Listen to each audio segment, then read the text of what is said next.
Hi, my name is Jenna and I'm with the Fitness and Recreation Department. Today we're going to be doing some stretching and some strengthening for the neck and shoulders. First, you're going to start off with some range of motion exercises for the neck. You want these to be slow and gentle. You're just increasing a little bit of blood flow in through the cervical area. So you can look to either side. You can tilt. Again, gentle movement, and then you can add some gentle rolls.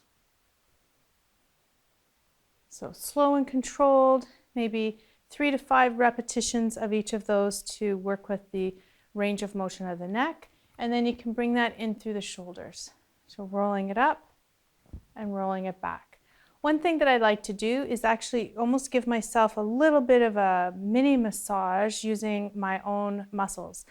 So if you bring your shoulders up to your ears and really squeeze, keep them up and then push them back. So up and then keep them up and then squeeze them back. So it's like somebody has come up behind you and given your shoulders a good squeeze, and then drop them down and back, stretch it down, and then let it relax. And it's almost like you're giving yourself little mini massages, and that can really help work out some of the tension through your upper shoulders.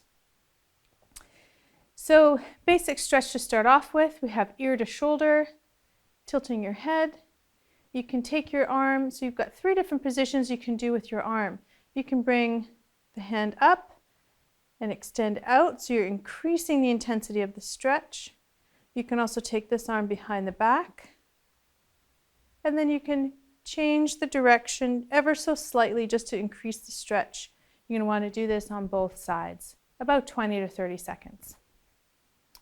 Your levator scapula stretch is similar, but a little bit different. So you're going to do ear to shoulder, and then you're actually going to then look underneath your underarm. And then you can add a little bit of pressure here, although it's not necessary. You can extend the arm. You can also bring the arm behind the back. And coming up. So then we've got 2 for the chest that you can do. First one is your basic chest stretch, reaching it up, pull those elbows down and back, and really getting that nice double stretch in through the chest here. This is great if you're at your desk or you've been driving a long time. You know, you're not anywhere where you can actually just lay down. But if you're in a place where you can actually take a couple of minutes and really lay down and get into a good stretch, this next one will be good for you. So you can take a foam roller. You can also roll up a yoga mat. You can roll some blankets around pillows. You can stack up pillows. You can use a yoga bolster. It doesn't really matter what you use. It's just about getting a little bit of height. So what you're going to do is you're going to sit right at the edge of your bolster, and then you're going to lean back. You can do whatever you feel comfortable with the legs. So you can bring them down, you can bring them up. If it's too much of a bend in through your lower back, you can take a pillow and just place it underneath your hips. And that'll take out some of the bend in through here. And then you're just going to let the arms relax out to the side. This is a passive stretch. You want to make sure that your head and neck are fully supported. So whatever you're building for yourself, you want to make sure that the head is on the blankets, the pillows, the bolster, the roller, whatever it might be. And then you're just going to let the arms come out to the side. If your shoulders are really, really tight and it feels too much to let your hands rest on the floor, then you can bring some pillows beside you and sort of make it a little bit of a gentler stretch. And that'll be really good for the end of the day. We also have a rhomboid stretch, so you can take your arms and extend out and then round the back. I do like to drop the shoulders and then round. Other things that you can do is you can grab on each elbow and pull them apart. That feels really good. You can, if you're sitting, you can bring your hands across and hold on to each leg. Now don't let your knees come together. You want to keep them hip width apart. Let the chin drop and then pull the knees apart, and you're going to resist that. So if I'm exaggerating, looks like that. But if I'm just holding, and then I'm getting a nice, good stretch all through the upper back and the rhomboid area. Then you can also add a little bit of a back bend. So placing your hands on your lower back on each side, and then you're just going to look up towards the ceiling, and then you're just going to sort of let your chin draw a line on the ceiling and just come into a back bend. Some restrictions might be through your wrists or your shoulders. They may restrict how far you can bend. Just go with whatever your body is going to allow you to do. So if the tension in through your wrists only let you go so far, only go that far. Some exercises that you can do now to strengthen the neck and shoulder area. I like to use isometric exercises. Isometric is activating your muscle without doing a lot of movement. And you're using a lot of times just your own pressure with it.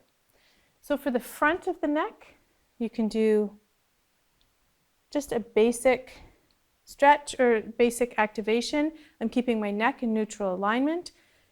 I'm applying a little bit of pressure, pushing from each end, and I'm just holding. It's about 25% of my overall strength. This is not a power move. It's just enough to strengthen. Hold, count for 2, let it relax, and you can do that 3 to 5 times. You can bring your hand to the side of the head, and now you're going to tilt and resist. And then you can do that 3 to 5 times on both sides. You can then do one where you're rotating. So you're rotating and you're resisting. Hold for 2 seconds, do 3 to 5 repetitions on both sides. The back of the neck. So again, you're keeping your neck in neutral alignment, placing your hands behind the head, and it's as if you want to push back, but you're resisting the push. And that is strengthening the muscles through the back of the neck. And then we have our basic angel arms, which helps to strengthen the mid-back, so between the shoulder blades. So we tend to get a lot of pain and tension there, but it also tends to be a really weak area of the body. So you can do this laying on the floor and you slide your arms up and down on the floor. You can do this standing up against a wall, which will be more challenging than what you might think it would be. And then you can also just do it in the air. If you're doing it in the air, really try to squeeze those elbows down and back, and then try to keep it really controlled as you're pressing up and pressing down so that you're activating the muscle. So you're imagining you're sliding up and then you're pulling down, and that will help to contract the muscles behind the back. So there are some exercises that you can do, some stretches and some strengthening for the neck and shoulders, which will help to alleviate stiffness and pain that you may experience throughout the day.